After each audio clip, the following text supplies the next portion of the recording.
abdominal aortic repair. I mean, certain surgical procedures are associated, have a high association with AKI, or certain patients are at high risk for AKI for especially in procedures. So you could use some of these biomarkers that seem to be able to pick up early stages of AKI, and then if you could intervene with some kind of genetic gene therapy to ameliorate the outcome, I could see a scenario like that.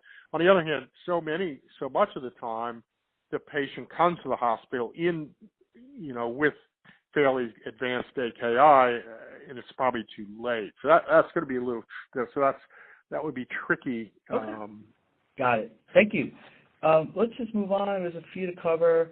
What about lupus nephritis? Which one? I'm sorry. Lupus nephritis. Lupus? Yeah, lupus nephritis. Yeah, well, again, lupus is, it has some genetic components. There's, I suppose you could,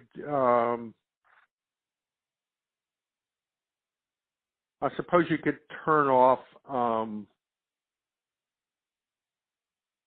there it's the immune system, so that may be more accessible. So, the B cell or the T cell is playing a major role in that. So, theoretically, APRIL or BANF, some of these cells that seem to turn on B cell proliferation and antibody production, you could technically do something in that situation that may ameliorate lupus nephritis. We use immunosuppressive drugs. We use specific monoclonal antibodies that are directed against B cells or T cells.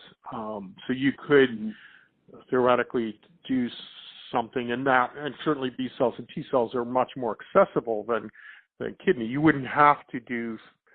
You wouldn't probably treat that directly by trying to get gene therapy into the kidney, but rather into the circulating T cells and B cells. Got it. Thank you. That's helpful. What about CKD? So if you think about fibrosis or something along those lines.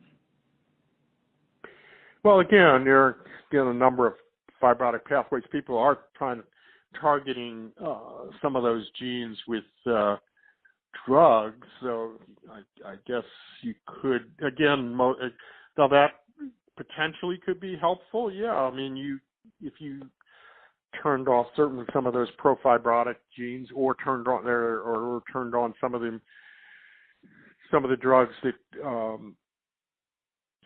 it's a balance between trying to think.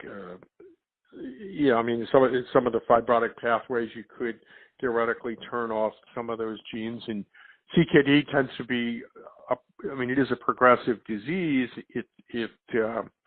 It doesn't have the rapidity, obviously, that acute kidney injury has. So you would have time to act on that. So it's potentially helpful if there were, potentially turning off one or two genes could slow that fibrotic process.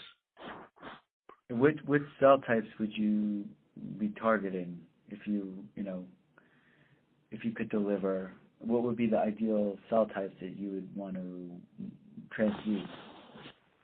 I'm sorry, what's that? For CKD, if you were thinking about fibrosis, what cell types would you want to target? What enzymes would I be looking at, or what genes? Yeah, what cell types? What part of the kidney is more relevant, and what cell types? Is it epithelia? Is it? Oh, I see what you're saying. I'm sorry. Well, what you see, what you see is you get fibrosis. So most of the CKD, hypertension, diabetic kidney disease, which 50% of adult kidney failure, and then the other chronic kidney failure, and the other half is this not well defined, but falls under the rubric of hypertensive kidney disease, highly represented in African Americans. Between those two diseases, that's a good 90% of kidney